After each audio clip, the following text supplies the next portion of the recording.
परम पूजनीय गुरुदेव का एक बार जोरदार तालियों के साथ आप बहुत बहुत अभिनंदन करते हुए आज रासलीला के इस प्रसंग में जब भक्त और भगवान का मिलन हो रहा है, वहीं शिष्य और गुरु का भी मिलन हो रहा है, तो ये भी बहुत बड़ी बात है। और यही रास हमेशा बना रहे और ये हमारा बहुत बड़ा सौभाग्य है कि हमको परमात्मा ने पुत्र बनने का भी सौभाग्य दिया है और शिष्य बनने का भी सौभाग्य दिया है। शिष्य बन करके हम अपने पूज्य गुरुदेव के चरणों में साष्टांग दंडवत प्रणाम करते हैं और पुत्र बन करके अपने पिता की गोदी में नृत्य करते हैं।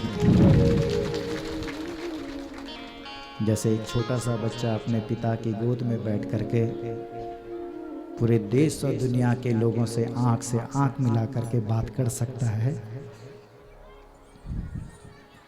ऐसे ही हमें भी हमारे पूज्य पिताश्री ने जो यह ज्ञान दिया है उसके हम जन्म जन्मांतरों तक ऋणी रहेंगे और हर जन्म में चाहेंगे कि आप हमको अपना पुत्र बनाने का सौभाग्य दें।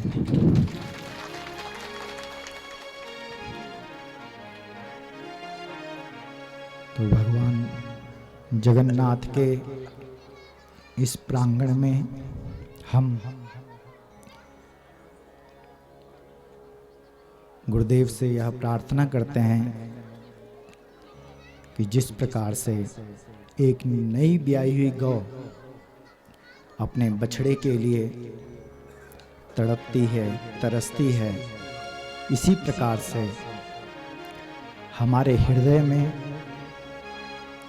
आपके प्रति जो प्रेम है वह ऐसा ही बना रहे जैसे गाय का और बछड़े का होता है।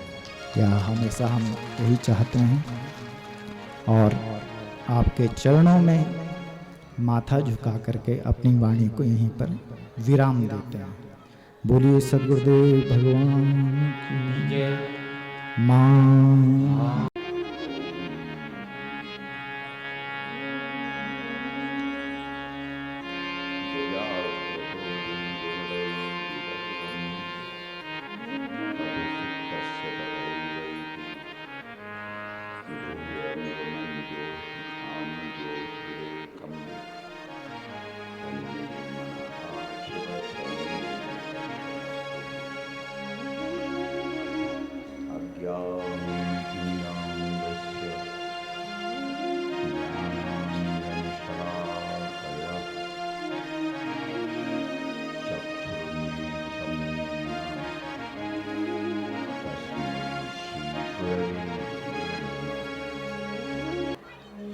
बोलिए जगन्नाथ भगवान की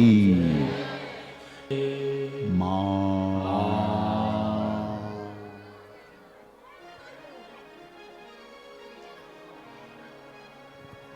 सबसे पहले हम लोग गौ माता को प्रणाम करेंगे।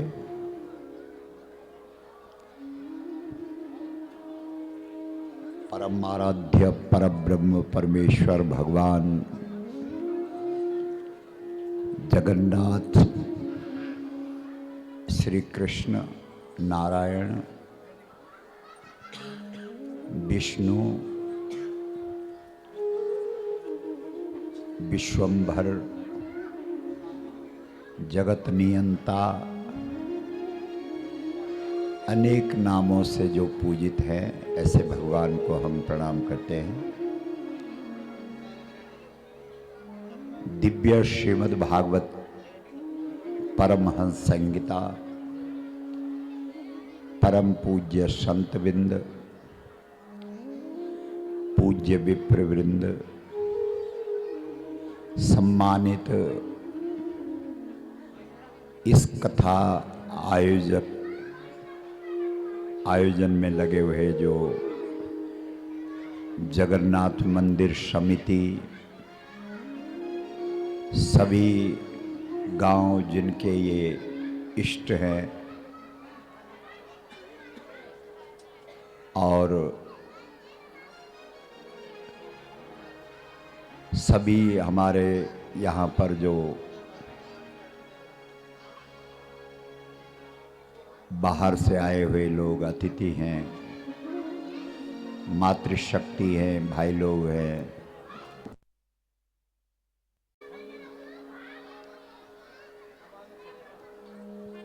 इसका मूल रूप से नाम है परमहंस संहिता।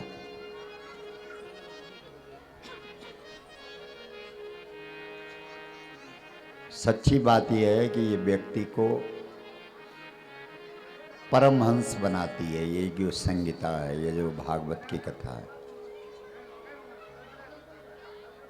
और वो भी भगवान जगन्नाथ के प्रांगण में। हम अभी ऋषिकेश में हमारी व्यासपीठ कह रही थी, अपने आप सहज रूप से निकला कि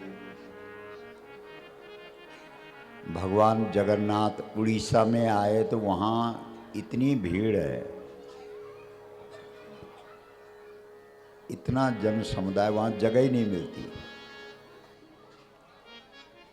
और पता नहीं कितनी सैकड़ों, एक हांडी के ऊपर दूसरी हांडी हांडी हांडी हांडी हांडी, और नीचे आग जलती है और उस सब में पकता रहता है भात।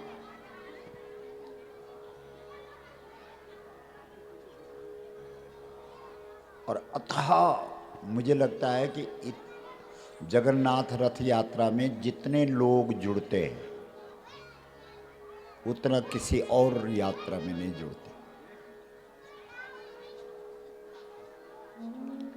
तो हम सोच रहे थे कि भाई हर चीज़, जैसे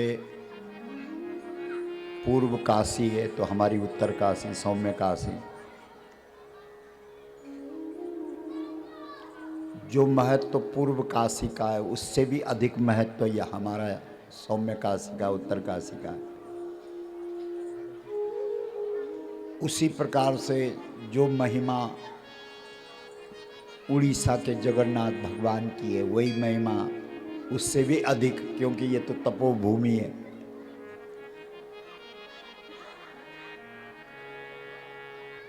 यहाँ ज्यादा महिमा है, पर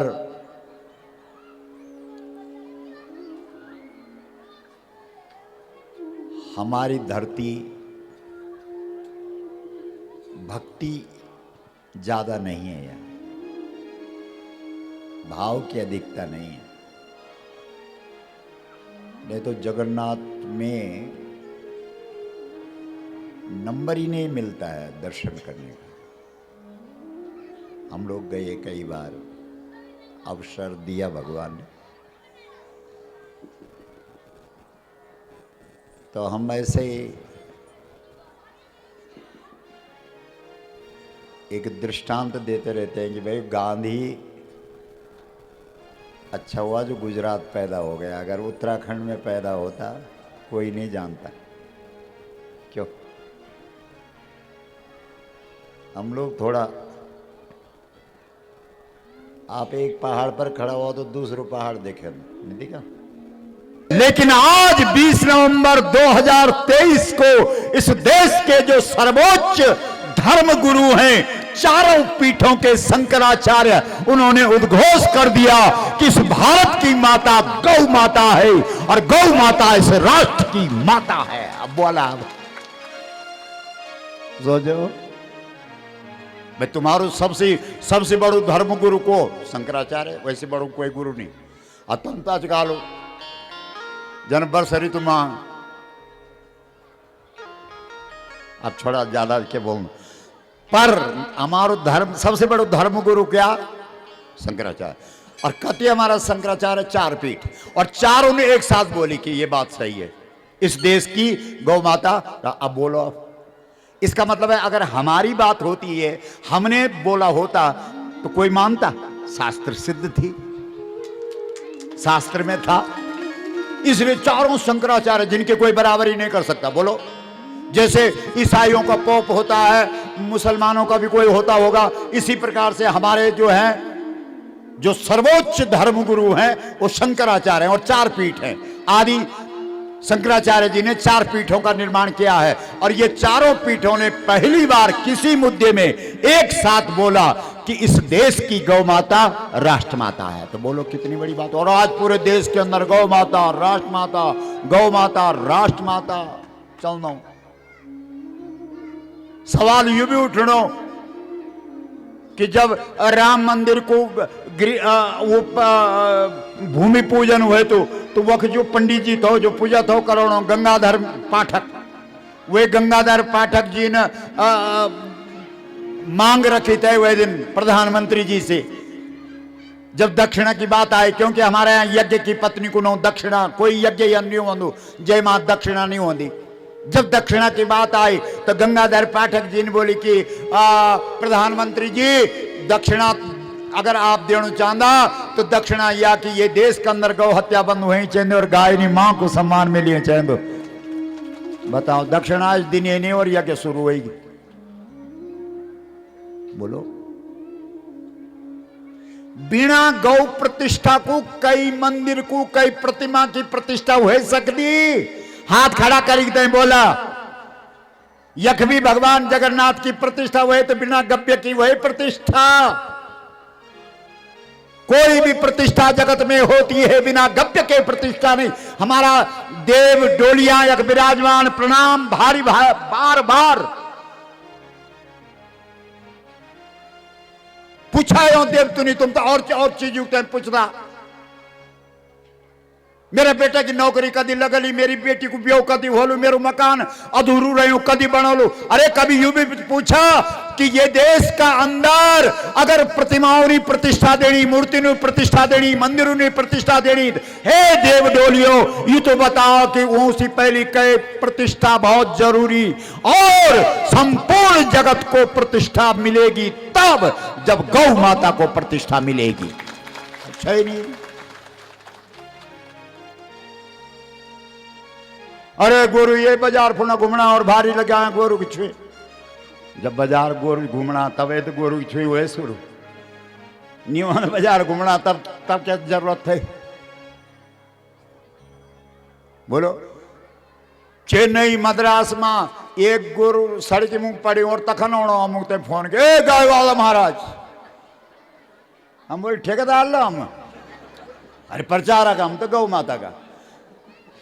अगर लोग राम को प्रचार कर सकता तो हम गौ को प्रचार नहीं कर सकता? या बंद कराओ उनको जो राम का प्रचार करा रहे हैं, कर रहे हैं। बंद करो उनको जो शिव का प्रचार कर रहे हैं। बंद करो उनको जो कृष्ण का प्रचार कर रहे हैं। अगर वो बंद नहीं हो सकते तो गौ में 33 करोड़ देवताओं का निवास है, उसको तुम बंद कैसे करा सकते हो? जब एक देवता ये तेरा कथा बकता तो गौ माता माँ जी माँ 33 करोड़ देवता तीर्थ। आप श्रीमद् भागवत कथा सुना, 10वें स्कंद में कथा चल रहे। 10वें स्कंद भागवत को मूल छ, जड़ छ, हृदय छ, दिल छ। श्रीमद् भागवत का दिल 10वां स्कंद है, उसमें चल रही है कथा। अभी व्यास जी आपको 10वां स्कंद सुना। उस 10वें स्कंद में मतलब जो मूल है भागवत का 10वां स्कंद, उस मूल 10वें स्कंद में भगवान आया हुआ है। लेकिन किसके पीछे खड़ा है? जल्दी बोलो, जोर से बोला। हाँ, तुम पंच गए का लोग, तुम्हारी आवाज ना खुल दी। जब घर झगड़ा करता तब तो पड़ोसियों ने चुप रहा भाई, चुप रहा, चुप चुप बोलो। तो जो भगवान 10वें स्कंद में आया है वो खड़ा है नंगे पैर, आगे नहीं, हिम्मत नहीं है उसकी कि वो आगे खड़ा हो, पीछे खड़ा है। किसके पीछे खड़ा है? जल्दी बोलो। और फिर चुप, हम न तम त्यबारी को खम, तो बोल क्यों नहीं रहे हो? वो तो ताऊ गाय के पीछे खड़ा है कि नहीं? तो इतने से समझ जाओ ना कि भागवत बोल क्या रहा है। और लोगों ने क्या करी? भागवत मान में गोरू हटाई देना। भागवत की कथा, भागवत की कथा, भगवानों की कथा। श्रीमद् भागवत के 10वें स्कंद में भगवान श्री कृष्ण खड़े हैं। किसके पीछे खड़े हैं? गाय के पीछे खड़े हैं। वाह, कमाल है। श्रीमद् भागवत के अंदर भगवान के 3 नाम प्रसिद्ध हैं। पुराना जमाना का व्यास लोग तो निरम था ये टी टी पी पी वाला, न अच्छा मतलब तबला हारमोनियम वाला। हम 7 साल करी बिनाइयों की कथा। कभी कभी शरण जी कभी बोल दो कि अरे शरण जी कखरम तुझों के पिछाड़े पड़ी हूं। अरे और तबरी इतना बढ़िया कथा तो लुकार हम चिन्याल सोड़ कथा था करना और गैलाड़ी लोग हॉल था लगाना। 7 जोड़ी बल्द था ज्योतियां और कई को हारमोनियम और कई को तबला, कुछ भी ना। और बड़ बड़ और धड़ धड़ धड़ धड़ खुले ये 7 जोड़ी बल्द। तो उन पर यू क्या आया जे, सच बता रहा हूं, जगन्नाथ के मंदिर में ओ प्रवाह। तो कहने का मतलब मेरा यह है कि भगवान इस धरती पर किसके लिए प्रकट हुआ बोलो। अरे एक बात और दिया, ये जो नया नया पंथ, नया नया संप्रदाय है, नया नया पता नहीं लोग कक भाजड़ा, कोई बोलना शिव जी अलग, शंकर अलग, धन्य निरंकार और प्राणु निरंकार और किसका रहे तो का भौंकी छुआई है ना। यह न करे वाह। हमारे यहां परमात्मा के 2 स्वरूप है। सनातन धर्म में भगवान के 2 स्वरूप हैं, एक निर्गुण है और एक सगुण है। निर्गुण को मतलब देखो आभास हो सकते बस, और सगुण मतलब जो खड़ भी हो सकते, जो गुरु भी चरो। और आप आश्चर्य वालो शरण जी ने सुनाए वालो तुम बताए कि सुखदेव महाराज जो शंकर को अवतार, सुखदेव महाराज पैदा हुए थे और जंगल में चली गए और पिताजी पिछाड़ी बेटियन बोल दो पुत्रेति तन्मयतया तरबो विनेदु तम सर्वभूत हृदय मुनिमान तोष्मी। अरे पुत्र रुक जा कहे को पुत्र, वो तो ब्रह्म ज्ञान में और ब्रह्म ध्यान में खोई। तब व्यासीन लगी कि यार क्या बोलो, बेटा तो चलेगी खने लियोणी वापस। तब अपना 2 शिष्य भेजा था और तुम गोरु दीदी ने कि तुम गोरु चराओ तई जंगल में, जब मेरे बेटा बैठे हूं ध्यान और समाधि में। और तुम ते बोली कि जे दिन भी थोड़ा सा भी हरकत कर लो, थोड़ा भी हिल लो, तुम भागवत का 2 श्लोक सुने दिया। और जनी थोड़ा सा भी सुखदेव जी ने हरकत करी, मतलब उनकी समाधि थोड़ी खुली, तुरंत व्यास जी का 2 शिष्यों ने 2 श्लोक बोलिया। बर्हा पीडम नटवर वपुः कर्णयो कर्णिकारम बिभ्रदवाश कनक कपिशम वैजयंतीम च मालाम रंध्रान वेणु रधर सुधया पूरयन गोपविंदहि वृंदारण्यम स्वपद रमणम प्राविशद। गीत के ओम। ये श्लोक भावार्थ क्या, मतलब क्या, तत्वार्थ क्या? इसका मतलब है कि अरे ओ महाराज आंख बंद करी तो कही देखो, आंख बंद करी तो देखला तो अमेरिका वाला देखला, ऑस्ट्रेलिया वाला देखला, जापान वाला देखला। हम भारत वालों ने आंख बंद करने की जरूरत नहीं, क्योंकि हमारी खातिर भगवान खुली आंखों से देखेंगे। आएगी समझ में? भौंको एवणो तुम्हारा गाँव आंखा बंद करा, बता पागल बना रहे हो हमको। अरे हम भारत के लोग हैं, हम तो खुली आंखों से भगवान के दर्शन करते हैं। हमारे लिए तो भगवान ने 1 बार नहीं 24 बार 24 अवतार लिए हैं हमारे लिए। हमको तो खुले दर्शन होते हैं। लेकिन दर्शन कहां होंगे? गायों के बीच में। जितने भी अवतार हैं सारे के सारे मूल रूप से किसके लिए आए हैं? गाय के लिए आए हैं। इसलिए सुखदेव जी को वो शिष्य अपने श्लोक के माध्यम से कह रहा है कि ए सुखदेव जी, तू जिस ब्रह्म को अनुभव करने की कोशिश कर रहा, आंख बंद करके 5 प्राणों को इकट्ठा करके यम नियम आसन प्राणायाम प्रत्याहार धारणा ध्यान समाधि योग के 8 अंगों को नियंत्रित करके और उन पर कब्जा करके और उस ब्रह्म का आभास करना चाहता है, अनुभूति करना चाहता है, वो ब्रह्म तो यहां वृंदावन में यानी जंगल में गायों को चरा रहा है। ये मतलब है उस श्लोक का, जो भागवत का श्लोक है कि जय भगवान ने तो भीतर देखो चाणो, वो तो जब बैरपुन गोर चरोणो काको तो जानो। और तुरंत सुखदेव खड़ उठी, बोला हैं यू कैन बोली कि जो जय भगवान ने हम भीतर देखना वो बहर गोर चरोणो। अरे बोला कैन बोली, तेरे पिताजी ने बोले। और कैन मेरे पिताजी? अब लगड़ो तो पता कि मेरे कोई पिताजी भी। बोला कखरन मेरे पिताजी क्या नौ तय को? अरे बोला व्यास जी जैन वेद को विस्तार करे और भागवत लेके बोला कख चल लिख लो, मैं तय लिख लो तो वो बोला चल।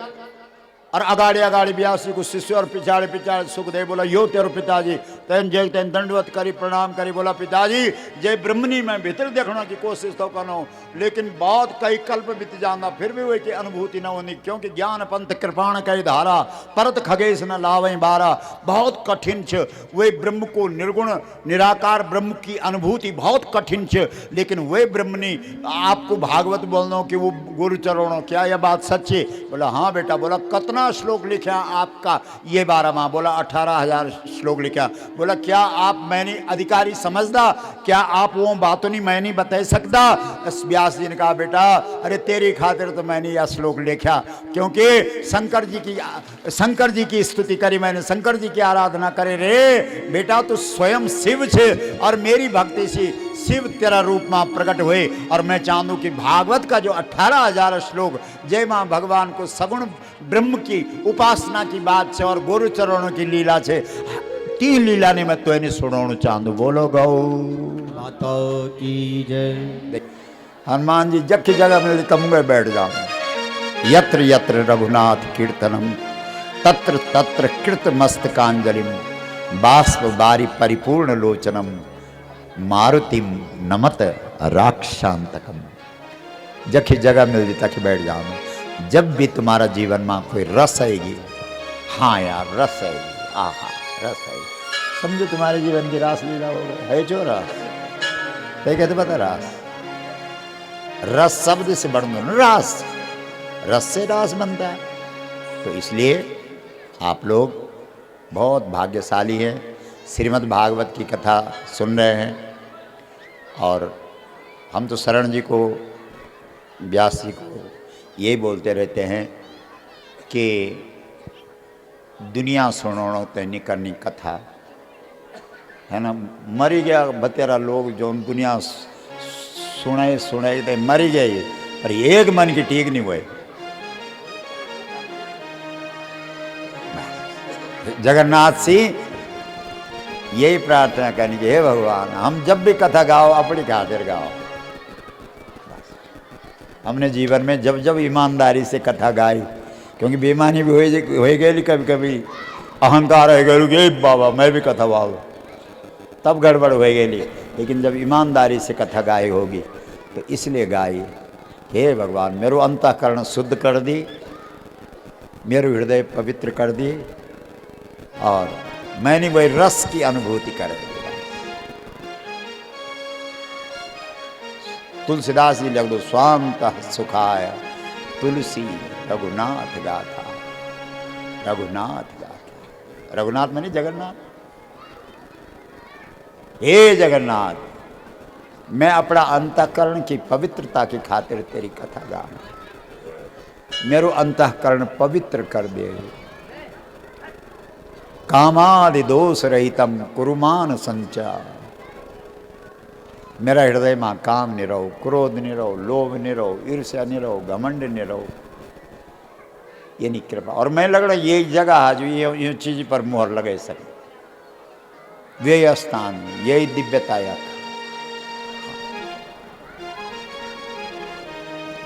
रासलीला की सही जगह है। रस आएगी रस। बाकी हम दुनिया नहीं, वो तो एक कला है अच्छा बोलना। कई लोग जौन बोलने ना तो कई दिनों तक जंगल फुंड बोले और ये ना बढ़िया प्रवक्ता बनेगे तो बराबर बोले, हृदय पवित्र हो जाए। और जब हमारा जीवन में उजाड़ बोलो तो जो हमारा नजू को आला तो उन्हें भी उजाड़ मिले जाओ बोलो। इसलिए हम लोगों ने कोशिश यही करी है, क्योंकि गोस्वामी तुलसीदास जी भी रामचरितमानस में लिख दो कि चौथी भगति मम गुण गण करई कपट तज गान। चौथी भक्ति या बल्कि मेरा गुण गाओ, पर शर्त रखें क्या? कपट तजी, कपट नहीं हो। अब कपट क्या हो? कहते बोला कपट। अरे कपट मतलब पैसों की खातिर कथा करनी, मान सम्मान की खातिर कथा करनी, वे जो कपट। हनुमान जी महाराज जब कथा वहीं तक बैठ जाओ, जय को मान खत्म करे, जय ने सम्मान की जरूरत है नहीं, वो भगवान की कथा को अधिकारी। हनुमान जी बराबर कोई वक्ता भी नहीं और हनुमान के बराबर कोई श्रोता भी नहीं। और यो भी जरूरी नहीं कि वक्ता आशीर्वाद दो, श्रोता भी आशीर्वाद दे सकते, बल्कि श्रोता वक्ता से भी ज्यादा महत्वपूर्ण है। आप सब अपना घर छोड़ी थे, अपना टाइम निकाली थे यहाँ खाया, बहुत धन्यवाद, आपको अभिनंदन। यूँ देवी देवताओं पे बहुत प्रणाम कर दो और जगन्नाथ भगवान से हृदय से प्रार्थना। और उन भी भगवान का सामने कोई छल कपट तो हो ही नहीं सकता, क्योंकि वो तो दिल की बात जान दो। हम हृदय से बोलते हैं जगन्नाथ, अगर कच्ची भी ईमानदारी से कोई भी बात हम आज तक तेरा बारह माह बोली हो या कोई गाथा तेरी गाय हो, तो हमारो अंतःकरण पवित्र करे और हम उन्हें अपनी भक्ति दे, अपनो प्रेम दे, अपनो भाव दे। बस यही निवेदन। यख का जो समिति का लोग छे सब तय बहुत बहुत अभिनंदन, बहुत अच्छु काम करिए आपने।